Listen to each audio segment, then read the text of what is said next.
Welcome back, everybody, to another episode of Everlasting Veteran Podcast. I'm joined again in studio with Jovon Quarles, aka Drill Sergeant Q. How are you doing, my friend? Hey, I'm doing good, man. Thanks for having me out here. Again, Everlasting Veteran Podcast. I appreciate it, Mr. Landry. And this is another day. I'm having a good time. Life has been good. These last few years have been great for me. It's just getting better and better. And I'm glad to be here and kind of give some of my perspective of whatever our conversation is going to get into, however it transitions, and give my perspective so far of what's been going on in the world. But things have been great, man. My social media move has been moving hard. I have my own YouTube channel now, Navy SEAL Jovon Quarles. My Instagram is blowing up, and TV show is doing well. So I'm excited to be here, man. And let's just talk it. Let's get into it.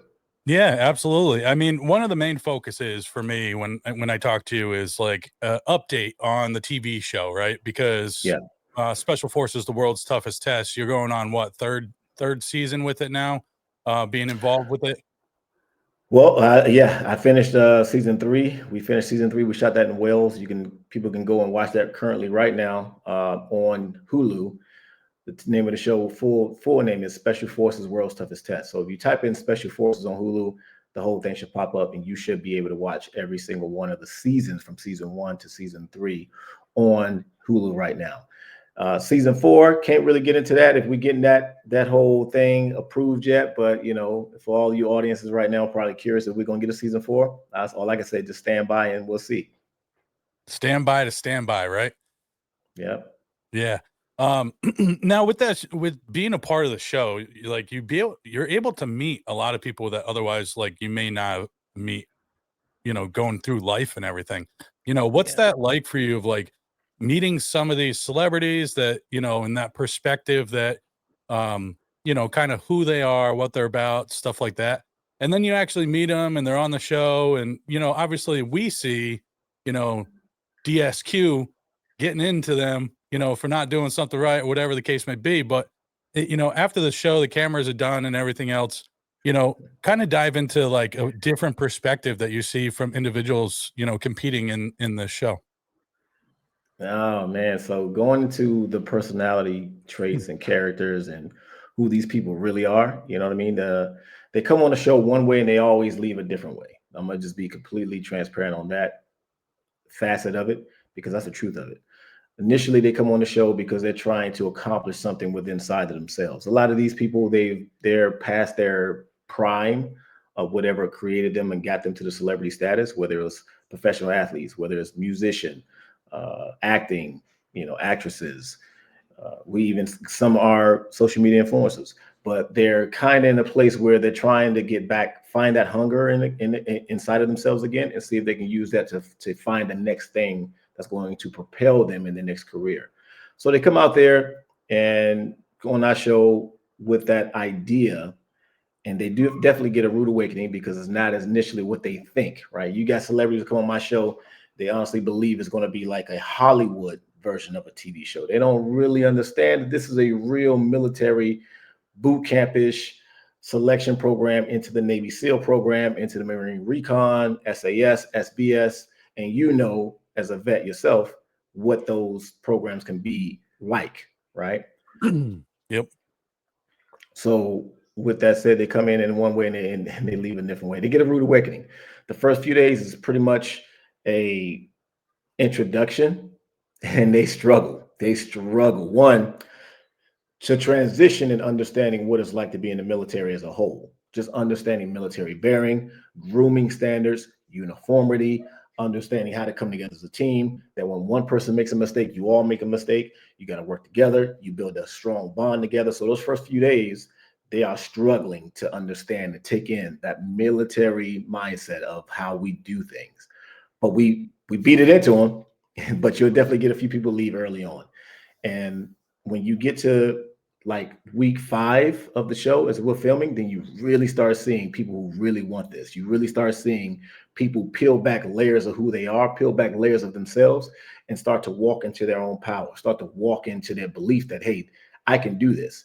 Doesn't matter if they're the weakest physically, right? Because it's not that we can just cut you from the show because you're just that weak physically. It's about the effort, though. You can be some of the celebrities that come on our show, they're way overweight, right? whether they're celebrities, as far as actors or athletes, way overweight. But man, some of them have a drive, a hunger in them. No matter what we do to them, they are committed to taking every single thing that happens to them, and they're going to move forward. And you get the others, they're prima donnas, they're looking for a way out. They don't really, this is not something they really wanted, but they thought they did. And then they're looking for a way out. You'll see people use an excuse. They'll create an excuse in their mind, and they'll try to justify that excuse to tell them, hey, at least I say I tried out for this show. It's good enough. I got what I needed to it from it. Out of the first couple of days, I'm out of here. And it's not the goal, right? Because the goal Right. was to complete this course. And just like in anything we've done in the military, your goal is to complete the course, complete whatever that thing is. And these people come in one way and they leave a different way. But I'll say the ones who stay the course and at least make it to the last day, you'll find when they leave, they have really understood something about who they are, deep down. They understood who they are as a person, as a parent, as a husband, wife, as a person in life. They understand now that there's something more to them than it was before in the past. And now they can do more. They can be better. They can give more. They can forgive easier. They can try to push and incite or inspire others to do the exact same thing. They found something more in a positive light once they've gotten to that last day. That last day doesn't mean you're going to make it or we're going to give you that graduation certificate at the end, but just getting to that level, they understand, hey, there's more to me than I thought I really had left in me. Yeah, absolutely.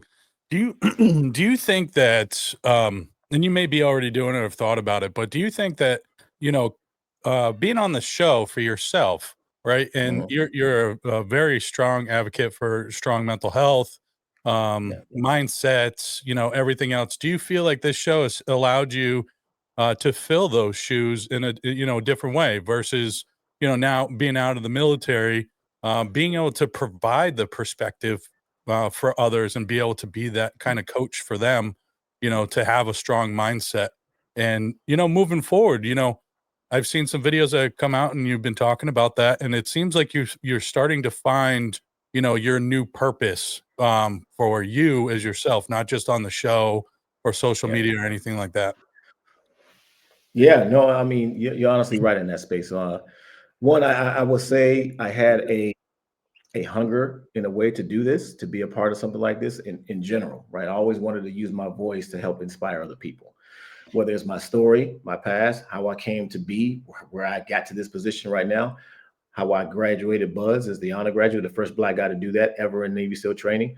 All these different things. I've always wanted to use my voice because at the end of the day, that's all we got left, right? You're never going to be a Navy SEAL forever. You're never going to be on that thing forever. Sometime at some point, your life is going to transition into something else. So I always wanted to understand, okay, how can I still magnify? How can I still impact other people in a positive way without, I guess, how am I trying to say, like, without just making them feel negative or in a bad way, some kind of way. I'm trying to think of the phrase. I can't get it out right now. But so when I come to my social media now, as you just like you said, as I'm using my voice to speak in a positive light on how to be stronger, how to dig deep down inside yourself. And I'm not talking in a way like some other influencers will say, just beat the hell out of yourself, right? Just be harder, get up earlier, and all that stuff. But you got to help people understand how to do these things. It got to be a stepping stone on how to do these, how to build good habits, because you and I both know one, good habits are not created just over a week. You got to do that at least about 30 days straight time period to actually get that habit developed inside of you so you can keep going and get better. So I'm trying to teach people a step-by-step process as I go from what I've lived in the past, my experiences of what I had to deal with, my ups and downs in life as well, and to help see if I can breed that into other people as well. Because even me, I still have my own trials and tests and challenges as well. We all do, right? That's just the Right. way the world is. So but I try to use what I have to like you say, take this next step in my life outside of the TV show, right? Outside of my fitness program, outside of my keynote speaking, but to give something on social media that people can like go into, because social media is the name of the game now. People are always going in on YouTube or social media platforms to check and see or get some type of influence from someone else. And I'm trying to be a positive light for all those people. Yeah, absolutely. And there's social media always has a lot of noise, and there's a lot of negative from it. And I Yep. talk about this a lot too. Is like it's a tool, right? It's a tool to be able to use it in a positive way. And a lot of times we get caught up in the mix too, right? Because we're on our platforms trying to spread positivity, and then that algorithm shoots us something negative, and it like makes your blood boil, and you like almost like throw your phone down, walk away, right? We get affected by it sometimes. We have to understand that um, that stuff is just like anything in life that we can't control, right? And Yep. I've talked about variables many times before. Um, and that allows like me personally, or if anybody uses it, to be able to kind of sector off like what's going on and slow your world down, right? You're able to control the variable that you can in that moment or in front of you, right? And if you can't, you can't get worked up over it. But you can find a way to make it, better and improve on it.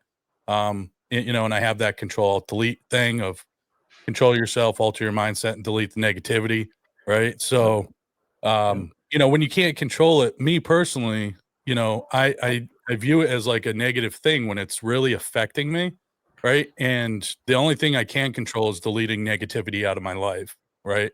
I can't control that negative variable essentially at that point. So trying to shed the weight, right, of negative things in the world is difficult sometimes. And even being an influencer and being on a platform at different levels becomes challenging in itself as well. Yep.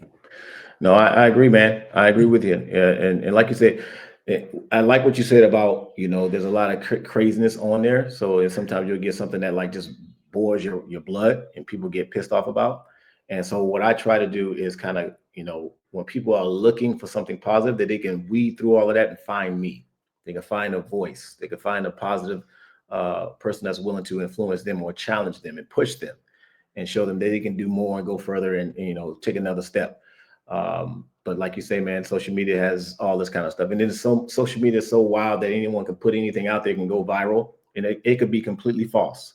It has no trueness to it, but it can go viral just because of how cool the video looks or whatever, and people would take that thing on and just take it in and just believe every single piece about it. But we gotta give people an understanding that there is stability in truth. There is stability in standards. And I think what people, because of social media, we've lost both of those things, truth and standards.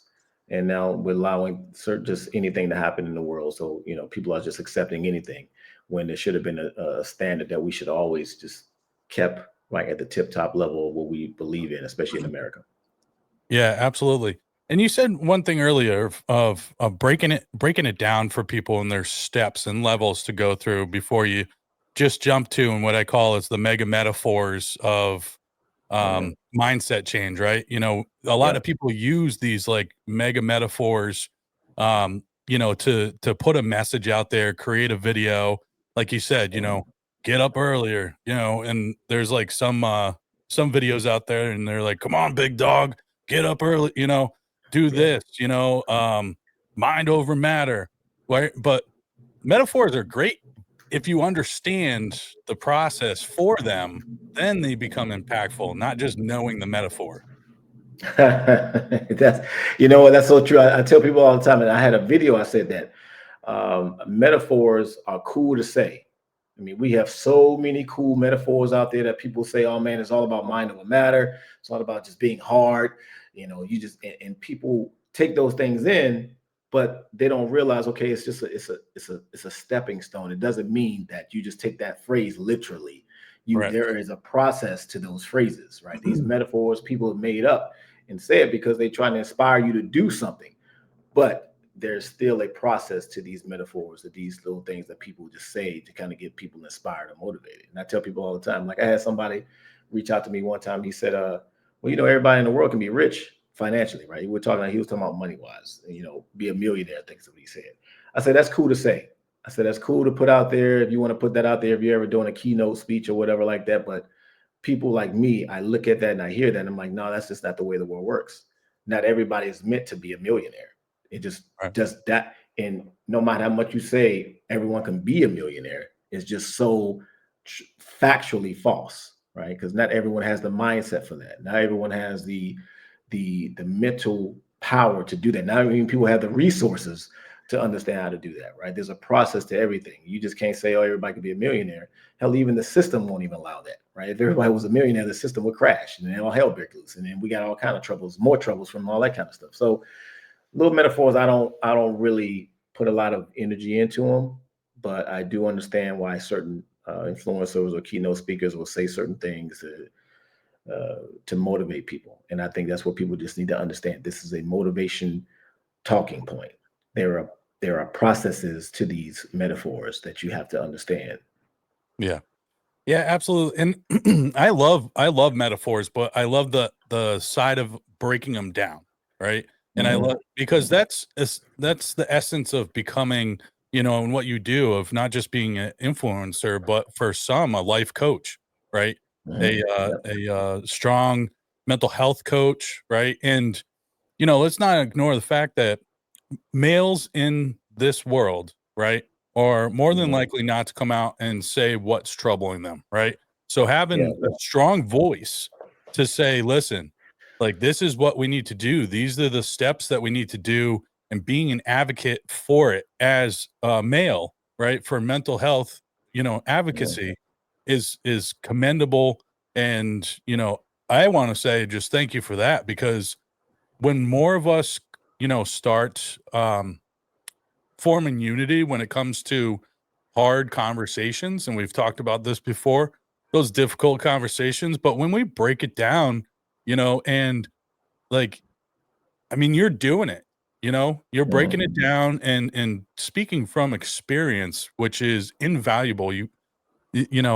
These metaphors, and we joke about it, but what you're doing is truly admirable and inspirational. And, you are aspiring people to, push themselves outside their comfort zone.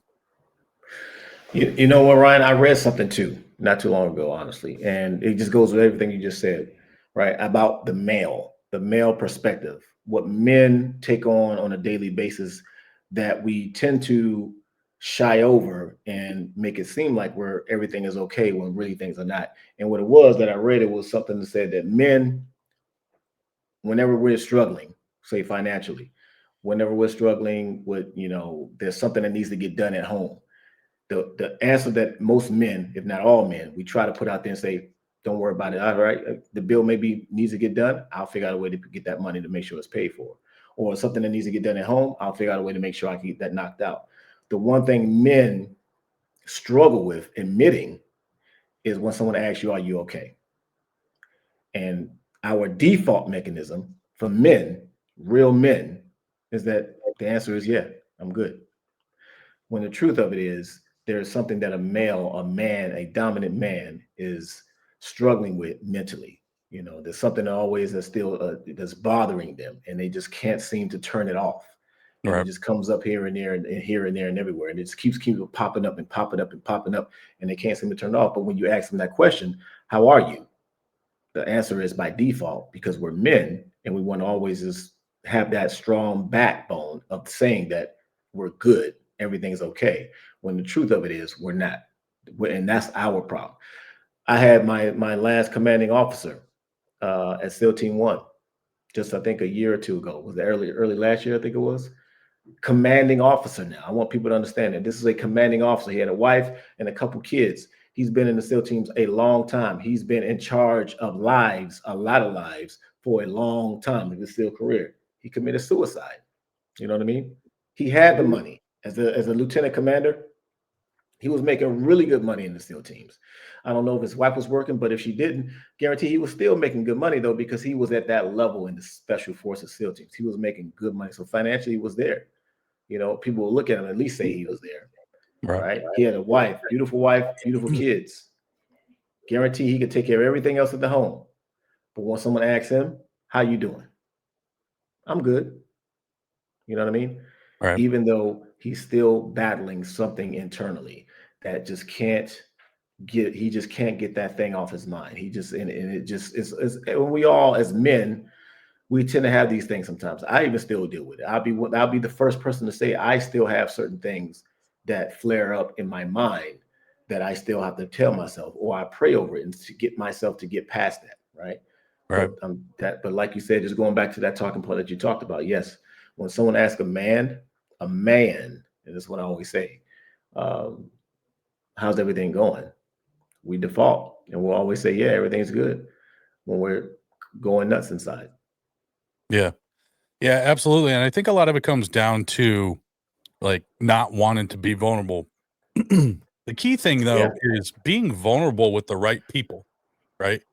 yeah, That's the key thing to it because you could be vulnerable with anybody and it may feel good and a weight lifted off your shoulders, but if you're not getting added value coming back, then you're wasting your breath, right? Because yeah. when you become vulnerable with the right people, right, then they Mhm. can add value to your life that perspective, takeaways, support, and everything else. So the key thing is to be do it with the right people, right? And you're gonna know how to navigate that. Um, I can't say yeah, go to um your neighbor, go to your wife. Sometimes it may be the person that you talk to all the time and it's your best friend, or it could be, your wife or whatever the case may be. But that vulnerable state that you put yourself in, you have to make sure you put it with key players that are going to add value back into your life when you do it. Otherwise, you're wasting your breath. That's true. That's true. I 100% believe that. What we put out there, you definitely need some back. You need that.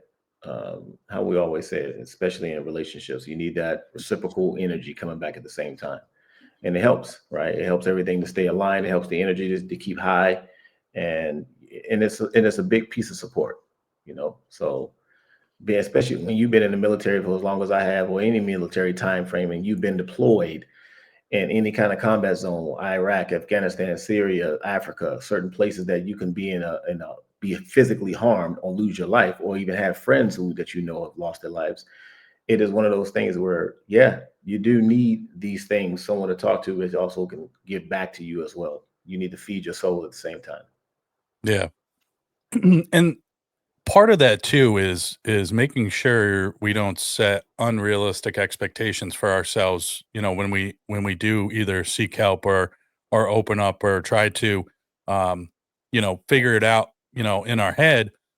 But a lot of people I talk to and I tell them, listen, it's something that just becomes more managed, right? You find the tools to be Mhm. able to manage it better. It's never going to go away 100%, right? Yeah. You could do everything in the world, like, but it's never going to go away 100% because the way our brains are wired is to be able to remember stuff, right? And Mhm. a lot of times we act on feeling, right? Anger, sad, happy, whatever the case may be. Yeah. And there could be, an instant where, like you talk about flare ups and stuff, there could be something that triggers that may not necessarily be, um, related to um, deployments or anything like that, but it could be a smell, and any of the senses taking it in. And sometimes we don't even realize why, like that anxiety is through the roof, that angst, right? Um, Yeah. and it could be, as simple as a smell and it triggers a memory, right? Yeah. And puts you back in that spot. But if you build the tools, right, to be able to manage it, right, and manage your expectations of working through it, and these barriers, and I use this simplistic thing all the time, and I'll probably say it for a couple more episodes because it makes a lot of sense. Sesame Street's teachings, right, with Elmo trying to get through the swivel doors, Yeah. and he's singing a song over, under, and through, over, under, or through, right? And, growing up, we had seen a lot of this stuff, and now as adults, we use different metaphors of obstacles and barriers to be able to work through it. But if it's Mhm. being taught at a very young age for kids of building that resiliency and learning that there's more than one path to be able to get through something, right? We need to remember we and not forget those teachings and apply those as adults when we move through very difficult conversations or situations. No, I mean, I like the Sesame Street analogy. I mean, that's a good one, and it breaks it down very on a simple stage. And I think what you said about the resources and the tools. One, we are good at covering things up, right? But two, the things that we need are resources or tools to help us get past that certain thing. So, and I think that's what it is. I think some people try to look forward. They look forward to other influencers. They look forward in talking points. They look forward in books and audio books or whatever, or even some friends. But like you said, sometimes those things just never go away. You just get better at pushing past it. When you're triggered again, whatever that thing may be that triggered you to mentally go in that space, you have another tool in your toolbox, whatever it may be, audio, a prayer, right? I use prayers a lot now. My fiance has helped me with understanding because I am a devoted Christian. It doesn't matter if someone is or not, right? I don't never look at someone else's their preference when it comes to religion, all that stuff, and their beliefs. But it definitely got me back to understanding, yeah, when I have a flare up or a trigger, to go back into our prayer, and those things really help me get past anything that I deal with mentally. But we all have something, and you got to find that resource, that tool that'll get you there. Maybe it's talking it out, speaking it out loud, getting in a quiet place. Meditation. People are big into meditation. I know that right now. Um, it's so many different things you can use as tools. Self-talk, right? I used to do that. I need to get back into doing more self-talk again, just to get myself to a point where I know, hey, whatever that thing is that triggered me, I'm better than that still, right? That thing doesn't own me. That thing doesn't control me. Some people get anxiety where they can't breathe, right? Because that thing triggered them, and now they can't breathe well. So and those things, especially anxiety, that can lead into a heart attack. So people need to take those certain processes and those resources and really hone in on those things, because at the end of the day, one, we don't want people having heart attacks, but because we know that can lead into that. So it's really about, man, just mental health and getting in that space. And I'll be the first one to tell you, I used to never believe I was that guy. So for everyone watching this, all in the audience, I used to be that guy who thought I was so I was this big Billy badass that nothing mentally bothered me. Right? I've been out there. I've been downrange. I've been on deployment, crazy deployments in Iraq. But I always felt that I got it, right? I got this thing. And I got diagnosed by my therapist. She didn't want to call me out on it because I asked her, she was like, do you have it? No, I didn't ask her. I told her. And I didn't think it was honest. Sometimes I don't know why something happens and I'm triggered by something and I just have a hard time breathing, right? It just hits me for like 30 seconds to 60 seconds. I could be driving in the car, whatever it was, and all of a sudden I'm hit and I'm struggling with that thing. And then she says, think you have anxiety. And I was like, I ain't got no damn anxiety. Nothing bothers me because I was such a man in that man space, right? And I'm thinking I'm this big Billy badass that nothing mentally bothers me. Nothing can put me in a place where I feel fear of anything because I've been there, right? Nothing bothers me. We have that male dominance, that Viking attitude, that warrior mindset of it, where for someone like me, that's what I thought. Then she had me go and test her theory out. I went to the medics and had them put me on the stress test and do all this, test my lungs, test my heart, all these kind of things. And that the doctors came back, said my lungs was as if I was in my early 20s. My heart was perfectly fine. Everything came back to what she told me.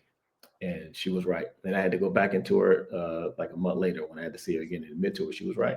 And it was hard for me to take, right? It's hard for me to admit that I have certain things do bother me. It was very hard for me to admit that and accept that. I've gotten better with it. So people, I want you to understand, this is a Navy SEAL talking to you all, and everybody in America understands what Navy SEALs are, what we've gone through, the cycle, the process, what is demanded of us in the SEAL teams. And even someone like me has had to go through that. Someone like me who's had to deal with anxiety, and someone like me who was against it. I was in disbelief of it. So I had to worry about and work on the resources I had to be better, the processes I needed to take to teach myself on how to get out of it. Right. And so far as it's been doing great, and like I said, my fiance got me back into prayer again. And that was probably the lead catalyst for me to get me where I needed to be, to get me back to understanding how to control those triggers and how to control that flare up. Yeah.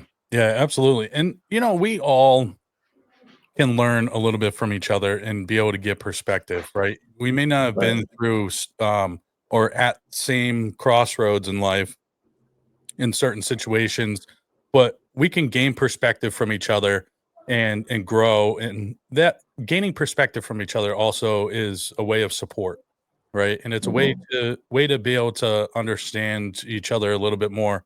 And one thing I've found like in common is we all, especially in the veteran community, Yeah. and we're on the kind of the topic of like a strong male, right? Alpha Hmm. male that doesn't think that anything's going to affect them or whatever. We get to a point where like we are in our lives, and we know we can flip the light switch back on any given point, right? Right. And Right. go and operate and handle business. It's not so much of flipping that light switch anymore. It's managing not to flip it when it doesn't need to be flipped, right? Yeah. And Yeah. understanding that we're, you know, almost breaking the sectors down of, all right, these experiences and skills and everything else are still there, right? Now I'm getting back to who am I when I'm not doing this, right? Hmm. And Yeah. getting into the mindset of like even now, like when you go and do the show, Yeah. getting into that mindset and getting into that role, you're not in the military, but you're fulfilling the role in the shoes of what a drill sergeant is, right? And Yeah. and portraying that and embodying it and actually being, a DS for the show, so there's a lot of like mental management, for lack of a better words, to be able to get back into that mindset, right? And then recording's over and get back to being Q. Yeah. Yeah, no, you're right. You're right. And one thing I forgot to tell people on the show who's watching, I'm 45 years old. So some people will think, hey, this guy's young and he hasn't really, yeah, he may be a Navy SEAL, he's done this, but he'll only lived a certain amount of time. I am 5 years away from being 50. And I'm telling you that these things I had to still learn and get over, even at my age currently right now. So it can get you at any given time. Don't think that this is above you. Okay. I'm 45 years old this year, so things are really we can all learn and grow. So I just wanted to put that out to everybody. But going back to what you asked about being DS on the show, yeah, it does. It takes you back to the military perspective, right? I've been retired now. This will be my fourth year retired from the military. So when I got to go back on the show, I got to put my mindset back into because I'm trying to create a realistic version of what it was like when I was an instructor in the military. I got to go back into that now, and I don't want to cheat the audience and be cheesy and just try to make things happen that shouldn't happen there, right? On the show, one thing I'll give my show is it's such a reality show and a realistic version of it that me and the other three hosts, we are determined to not embellish something that doesn't need to be embellished or try to make something Hollywood, right? Just to make something out of nothing, just to create chaos on the show for no freaking reason. We are making this a true, realistic version of what we all had to go through in our experiences and our selection phases, processes. So, and you got to go there sometimes. Sometimes you got to get in these people's faces and show them that is what it was like when I went through. I didn't like my instructor staff. They pissed me off. And then when I made a mistake, because I wasn't perfect going through, if I failed the test or if I just barely passed the test, they were in my ass. And I had to give, and I want to give that trueness to the audience and give that trueness to the celebrities that come on my show because they want to know what it's like. And we ain't cheating the system. We ain't cheating this. We ain't cheating the fans of the show. So we want the audience to really catch all of that because we want these celebrities to also get something too, that they can, all of them can go further. Even if they quit on day one, we still want them to know at the end of the day, hey, listen, you may have had that moment of weakness, right? And you may have decided to quit, but ultimately you came here with a goal to finish and complete. And what made you quit was just that moment of weakness that you had in your mind, in your heart, right? Because you saw something that was okay, this is something that was too much challenging for me. And I can always say, hey, at least I tried this. You created an excuse and then you gave it relevance in your mind. And then you tried to justify that excuse that it's okay to walk away. But we want them to identify it and see that, hey, man, you may have quit, but guess what? You know you could have went longer. You know you could have been further on this. All you have to do is get to the next hour, right? Chop those days up. These days are long. We're starting at 6 a.m. and ain't stop until 12 midnight. So chop these things up, make it to the next meal. And I think a lot of these people, I mean, when they get done, I'll tell you right now, the majority of the celebrities, when we're completely finished filming for those 10, 12 days straight, they all reach out to us at some point and say, thank you for challenging me. Because a lot of them, they were at the pinnacle at some point where most people would never tell them the truth. And you've seen this, and all of you are seeing this right now. All of you are seeing this with these celebrities. A lot of these celebrities, no one is telling them the truth because they're the money bag, right? They're the big piggy bank. They're taking us all the friends out on vacations to the Maldives and to Greece and all that stuff. And it's just all cool in the game, and nobody wants to mess that up. But when you deal with us, because we've all been through that those life or death situations, those challenging situations when you're away from family and something happens back home and you can't do anything about that. We've been through that. We're trying to show these people that you ain't shit, right? Yeah, you accomplished great things in your profession, but you are still a man. You are still a woman, and there are things about you that you need to learn, that you need to grow from, and that you need to hurry up and work past. Yeah. Yeah. And breaking that down a little bit more, like, it's not what you do, it's who you are. Right. And, Yeah, yeah. having the distinction between the two can be challenging sometimes. Right. And what you do could be part of who you are, but it's not 100% who you are. Right. Mhm. And especially when you have a passion for something, right? Whether it's podcasting, doing the show to give perspective to guests that come on the show, in the gym when you're given, lessons of workout routines and challenging people in that way as well. It's just a piece of who we are. It's not 100% overall, like, you know, Mhm. DSQ on this show, and or personal trainer Q in the gym. People see that portion of you, but when you're not around those people, their perception, right? Mhm. They see Yeah, you as this, right? That little sliver, right, of what makes up all around who you are, right? yeah. And do you find it difficult, especially, coming from the military and your level of experience and everything, do you find it difficult at all at any times? Like, you go on the show, you got to flip that switch back on. Do you find it difficult, getting back home and acclimating with friends, family, stuff like that, and turning that switch off? You know, when I was active duty, transitioning back from a deployment, because we will always stop into some other country like Germany or Canada. The SEAL team will stop there and we will stay there for like 5 days. And it was, I forgot what it was called, but like it was an integration type of thing where they wanted us to kind of get back to being around regular civilians and being in those environments before you transition and go all the way back home. And then next thing you know, you did some domestic violence going on. That something happened to you. You're committing suicide because you mentally are still overseas. So those kind of transitions we definitely had while we was active duty, and they really helped a lot of people. And sometimes they would take you on trips. Like when you would come back, I think there was a time I believe when we would do this Disneyland trip before and after we came back from deployment. It was the coolest thing because they just wanted to keep the nucleus and everybody together. And if you were married with kids, you could bring them as well. It was just a really good thing to help people get conformed back into society when you're talking about taking them from a combat zone and now trying to get them back to being comfortable and being confident with being home again, right? So it's one of those things. Now, from the show perspective, you're very aggressive on the show because you're being back to who you were in the military as an instructor. And when we come home, when we're done, like they try to give us a few days when we're completely off to kind of like check out the area of like New Zealand or check out the area of Wales. And if we get season 4, check out that area for about a few more days before you go back home, just to kind of help you decompress, because it is a thing again that you can kind of go back into that and you can be that person, that aggressive person again back home.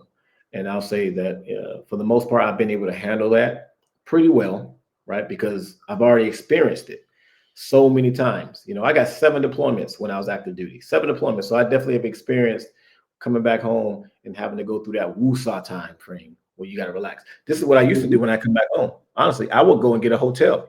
I I would go and get a hotel and I would stay in a hotel for almost a month, right? because I didn't want to be in that space where I had to be so involved in another person's life so much. You know what I mean? I didn't want to be that guy talking all the time, or trying to like humor people all the time. I didn't feel like cleaning up my room, so they always had maid service in these hotels. So that was my way of, when I came back home, of another added piece to, from dealing with the psych evaluation when we was in another country for about 5 days or so. That when I got back home, I was still able to just kind of chill and be to myself for almost a month, when I would just get in the hotel and just kind of just let it be. So those transitions were what I used as a tool, like you talked about, resources to kind of help me get mentally back in peace, right? Because at the end of the day, is what we want, right? We want peace. We don't Right. want chaos. You know, especially when you lived in that chaos for 7, 8 months overseas somewhere. That's chaos. So when you come back home, you want peace. That's all you want. And even me today, now I'm 45 years old. All I want in my life is peace and joy, right? That's all I want. I'm in this phase right now that I'm extremely happy where I'm at. And I want that happiness to continue to grow. In the last few years, it's been getting better and better. And now it's gotten even better. Now I have a fiance that's going to be doing this stuff with me, that I can share these things with, right? And I definitely tell anybody, you need some of that extra person. You need that person to help you push through as well. Because no matter how hard you are, how hard you think you are. I thought I was the hardest big badass Navy SEAL out there, but I always still needed something. And definitely my fiance has filled that space for me. Yeah, absolutely. And I think one of the big things for that too is gratitude, right? Being Yeah. being grateful not only is a very strong admirable thing to be able to show that, right? Showing Mhm. gratitude, but it shows that, you know, you're even stronger as, you know, a male retired Navy SEAL of gratitude and peace and everything else. And a lot of men can take away from this conversation that showing gratitude and being grateful for the support or what you've created, like, don't shy away from where you're at now and everything you've been through to get to that point. You be proud of that, right? And be grateful and show gratitude for the people on along the way, because it will be reciprocated back, and they'll show that you're an even stronger person because you're allowing the perceptions of others to filter in and be able to understand each other, you know, a little bit more. And you know, it is Yeah. crucial, especially in new relationships or relationships you had for, you know, a long time, whether it's um, you know, with your fiance or friends or family members. That gratitude, bringing it back and being grateful. Yeah. Yeah. Gratitude is a thing. Gratitude is a thing, man. It humbles you. You know, if you don't have gratitude, you don't have empathy, you don't have sympathy, you humble. That selfishness can take over, and next thing you know, you're by yourself again. You can feel isolated. That's why I think, partly why we have suicide so much, right? You feel isolated, because you feel like you're that person, guy or girl. I can only speak from a guy's perspective because I'm a guy, but for the guys I know, especially in the SEAL community, in the military community, period, in the veteran community, veteran wide, with the Army, Marines, Navy, Air Force, Coast Guard, all that kind of stuff. If you've been in those positions, as a man, you still feel like you're supposed to be this guy, right? You're supposed to be this dominant person, and sometimes, man, it you don't realize how much community you need, how much time you need to be with someone that, one of your brothers, that you can just, shoot the shit with, talk with, and understand that, hey, man, you're just not that guy anymore, and it's okay. You know, you don't have that same type of responsibility like you used to when you was active duty, but it's okay, right? You're Yep. not going. Your life may not be going to overseas to really have a direct impact on what was going on in the world. Now you're home all the time with your wife and your kids, and that is okay. But your responsibilities change a little bit now, right? It's not as big as it was, but you don't see that value, right? You don't see the value in just being there for your family. Some people lose that. So that's what I say about humble being that person. You got to be understanding, hey, man, this is my life now. This is my family, right? I love this part. And then this is my community. I mean, I'm involved with the Navy SEAL Future Foundation, huge community. And what they do is bring people together again. They just bring people together. We do events where there's golfing, shooting somewhere, and it's all over the country, all over the country.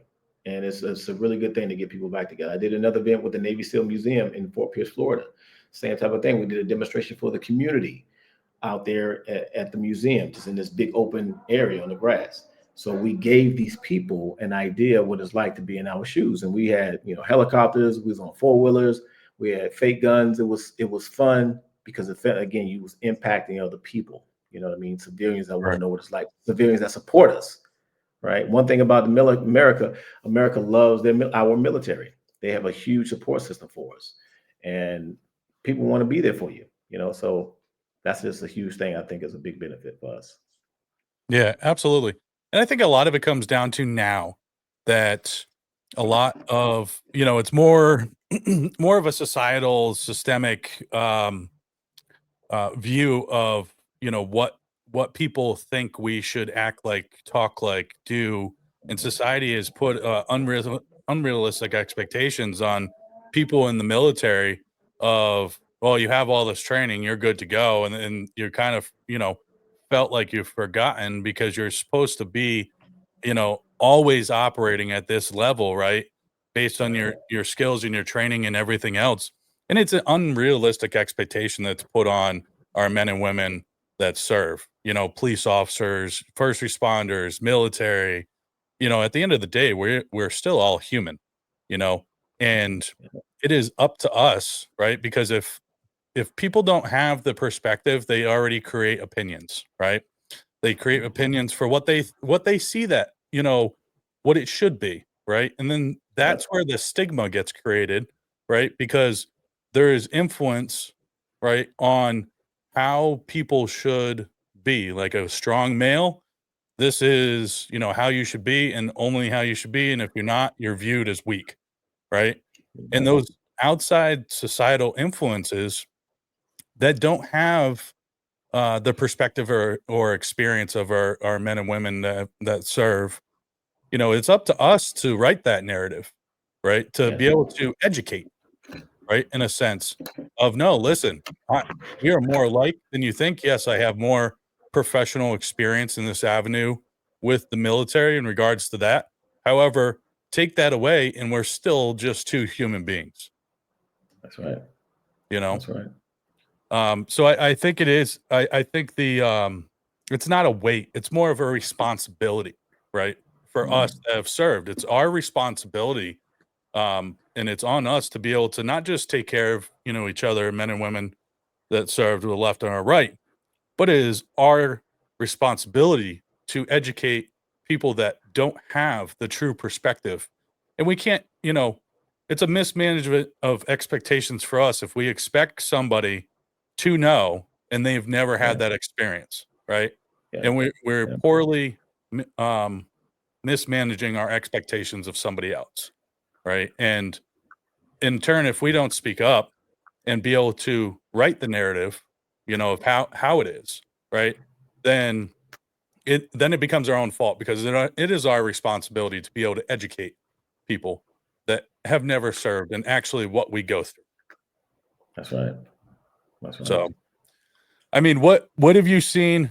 And you've been all around the world, even recently with the show and stuff. And we briefly talked about, we're not getting into um left, right, middle as far as political parties or anything, but the perspective of America, right? A lot of people, when we talk about just perspective in general, it Yeah. varies based on what you allow yourself to see, right?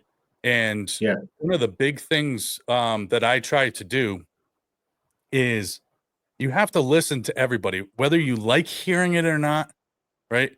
Listening to everybody to gain your own perspective, not allowing people to tell you what you should believe, right? Yeah.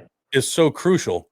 And with your travel and you're even traveling right now, what are you seeing in that perspective from other countries looking in?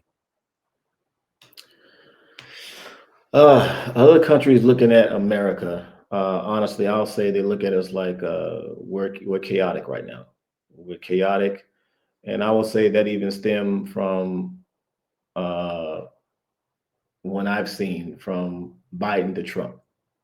Biden was too old. He was this way. He's senile and all that stuff. Trump is too chaotic. He's just crazy. He's just making stuff off the whim, whatever, whatever. So what I've seen is that as I've been traveling, I've had people ask me these questions about what I think of this person. I had people ask me what I think about Biden when he was still running, when I was still traveling. Now I get them about Trump. So it's the same exact thing. You know, people look at America because they see whatever platform they're looking at it on, whether they're looking at a Democratic viewpoint or a Republican viewpoint for American politics, or they're just getting it from social media from some random person who took a clip and they put it on the page of something, right? And you didn't get the full context of it, but they just used a clip to kind of like persuade you in a certain way. And we're not looking good. I'll tell you that over the whole world perspective. And and and I think America, our problem is one, we're too free. I think freedom to us has now started to kick us in the ass, in my personal opinion. um, what's our motto, right? You know, land of the free, home of the brave, or whatever. Everyone can come here. You can do what you want. There's so much opportunity for you. Just don't break the law. Well, okay, well that's cool, and that's been the slogan of America for for the life of America, I guess. Um, but now we've dropped standards. We've dropped standards, and we're accepting so much of different things now, and we're allowing it to be implemented in the system. And some of these things are just wrong. You know, they're just wrong. They're unnecessary. They don't need to be there. You know, who cares what you believe in? Just don't shove it down someone else's throat, right? You know, we're Right. trying to, we're cool with you believing in what you want to believe, but just don't shove it here, there, and everywhere, whatever. But now it's to a point where it's becoming a standard that these things aren't being shoved. That these things are being made the new standard now. And it's just one of those things. I think that is a big problem that I think America's going to have now, because you can't. It's hard to pull that back in and go back to where we have some form of standards in who we are, what we represent. And now it's going to be chaotic to do that, because people are so now used to the freedoms of everything, and to tell people who are used to this freedom that now you can't be as free as you once was, it's going to cause a problem. And I think that's one big problem America has. And I don't see how they're gonna put it back in the bottle. But who knows? I mean, put it back in the bottle in a good way, where it's uh, accepted Right. in a way, I guess you would say, accepted that we need to, we had to hone some stuff in. But yeah, I mean, and America also has to have to realize some things too. You know, way back in the day, America was the hottest shit to slice bread, right? We were the biggest country out there, not body wise all the way, but we just had all the technology before anybody else had. We had all this before anybody else had. We did all this before anybody else did. We had all this stuff. But now it's almost like you look at third world countries that now they're not as third world country-ish as they used to be. You know, Right. technology is now blossomed everywhere. You know, it's like everyone has moved up in the world. Every country has moved up better in some way or shape or form in the world. So America is we're getting more competition. Is what I'm trying to say in that space of it, right? More competition on, like you say now, well, with the issue is trade, right? People are not, most countries aren't buying everything from America like they used to. Back in the day, you bought it from America. Now other countries are creating this and building that and making that and selling this and selling that. So they can get things cheaper from other countries than getting it from America now. So it's a challenge now. We're definitely not in that space where we could just say, okay, we're the shit. And we're just not in that space, I don't think, anymore. Yeah. Yeah. And I think you nailed it right on the head of competition, right? And that's when it comes to like a business sense, for, America in a business sense, right? Of Yep. if we make something that, somebody else makes, and maybe due to the economy or resource or because everything comes down to how far away is it to get, cost Mhm. money and everything else, so in that essence, yeah, that competition is the market's saturated with different goods to get it cheaper, Mhm. and that technology aspect of being able to just all of a sudden have a thought and order something on your phone, right, from Amazon, right? How many times you think people do that. Oh, I need this, and they just jump on Amazon and it's there at the house in 2 days, right? Mhm. Convenience Yes. has become more important than quality, I think, Yeah. when it comes to stuff like that. And I think that's what hinders, the market. I don't know if we'll ever get back to a full like mom and pop shop type of thing. They still Yeah. exist, but I do feel like big box stores has crippled um, you know, being a business owner, Yeah.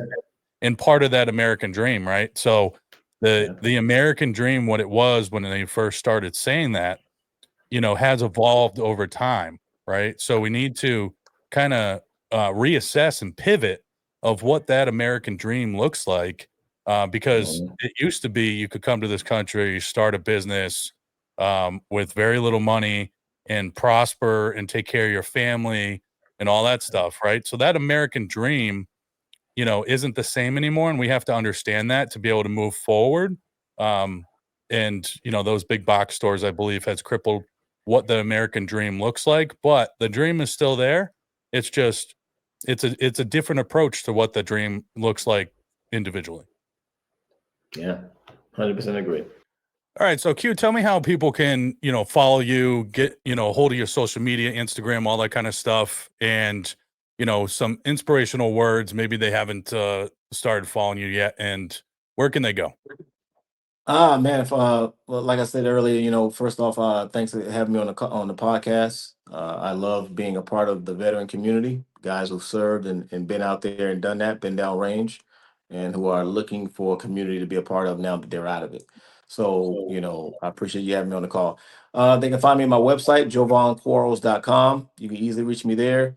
You can reach me on my Instagram page, which is my handle is Jovon P. Quarles. And you can also check me on my YouTube channel, Navy SEAL Jovon Quarles. But I'll say the easiest for most people, which I've been getting emails currently right now, is on my personal website. My personal website is jovonquarles.com. And you can get to me easily from there. But definitely go check me out on my social media pages. I put a lot of mental health or mindset videos on there that I talk about, whether it's my personal experience or just something that I've understood of, and I want people to kind of get that version from me, and finding something from me through all the chaos that people can find on social media right now, because there's a lot of junk out there, and it's hard to find the truth and hard to find someone that's being completely honest and humble and sympathetic and true to what I'm trying to put out there, and that's where I am. And for me, I like to tell people, at the end of the day, as I told you on the podcast when we was talking, that my whole goal is now that I can't really affect the world when I was active duty in that such way, is to try to affect and impact the world in a way by using my voice. And my voice can be something that can give people an idea that they can do it and they can move forward and they can be something better. They can strive to be more than whatever thing they had to deal with a week ago, right? Or a month ago, or even just a day ago. There's so much more that we have in us that we can push forward. And when it comes to mental health, I want people to understand that, as I so told you before, that even me as a Navy SEAL, that I thought I was above all mindset crap and mental health struggles or whatever. I had to accept that when I was going through my counseling at a time as well, when I was active duty. And even today, I still accept that even me, right? Even though I've been downrange, I've been in those combat positions, I've been in the face of death myself. But I look at it now and understand, hey, I'm just as human as anyone else. So any of you that's dealing with suicidal thoughts, depression, I want you to know you are not alone. You are not the only one. There are communities out there for us that can help you. And that's where I like to put a lot of my voice out there and help as many people as. So you can do more. You can go further. You can get past the struggle. Just think about what inspires you and hold on to that peace, right? There's always something good in you that you've had, some good experience that you went through. If you can hold on to that, that'll help you get through to the next stage in your life. Yeah, absolutely. And I appreciate you for that and everything that you're doing. You're finding a different way to serve, right? And I think that's one of the things in the veteran community of when we get out is purpose, right? And identity, and everything else. And we love to serve. That's a lot of times why we joined. So I just want to say thank you, for utilizing, your platform, your stance, and everything else to be able to find a different way to serve. And you're doing a phenomenal job. And thank you again for coming on the show. I appreciate you, brother. Till next time. Till next time. All right, everybody. This is your host, Ryan Landry, the Everlasting Veteran Podcast. Joined in studio, retired Navy SEAL Jovon Quarles, a.k.a. Drill Sergeant Q. Go check him out, JovonQuarles.com. And you can go to everlastingveteran.com to check out this episode, YouTube, Facebook, Instagram. Show some love and support for this retired Navy SEAL doing major things for the veteran community and communities in general, to be able to spread awareness and help people with mindset shifts. Again, Jovon, thank you so much. Have a great day.